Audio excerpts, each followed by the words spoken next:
December Wednesday in Leeds, and the city centre was the usual bustling metropolis. However, the Victoria Quarter, where Mallory's shop was located, was being given a somewhat brief reprieve from the usual barrage of festive shoppers. Sitting in her usual place by the window, she huffed as she watched a swooning couple canoodling whilst browsing the display of lingerie in the boutique opposite.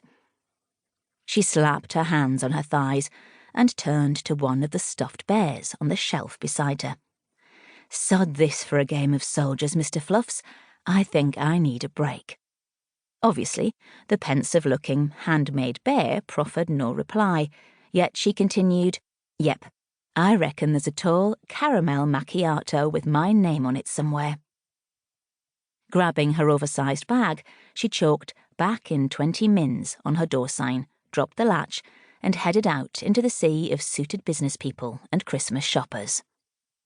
As she walked, she smiled to herself, noting the vast number of preschool children who were sporting cheap red Santa hats. Gifts lovingly procured for them, she guessed, by harassed parents as bribery for good behaviour. The paved precinct area was buzzing. Mallory loved Leeds city centre, with its designer boutiques and quirky shops.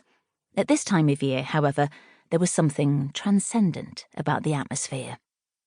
Maybe it was the twinkling lights strung from building to building, or the way that each and every shop was decked in sparkling silvers and gregarious golds. The myriad Christmas songs being played in numerous outlets, all out of sync with one another, were an assault on the senses. The stalls laid out down the centre of the precinct were vying for the attention of passers-by with their brightly coloured gifts and trinkets. A delicious aroma of roast chestnuts wafted through the chilled air and into Mallory's nostrils, making her tummy grumble. She rounded the corner, heading for her favourite coffee shop, when suddenly she involuntarily lurched forward. The stiletto heel of her inappropriate-for-winter shoe had become lodged in between two paving slabs, sending her and her belongings hurtling into the arms of a passing stranger. "Whoa there!" The startled man grabbed for Mallory in a bid to stop her inevitable collision with the pavement.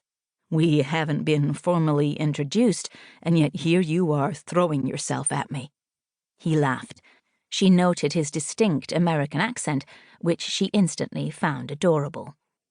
Rather dazed, heart pounding, and feeling more than a little bit embarrassed, Mallory slowly lifted her gaze to look at the knight in shining armour, whose strong, muscular arms had come to her rescue. She was met with vivid green, laughing eyes and a very, very handsome countenance.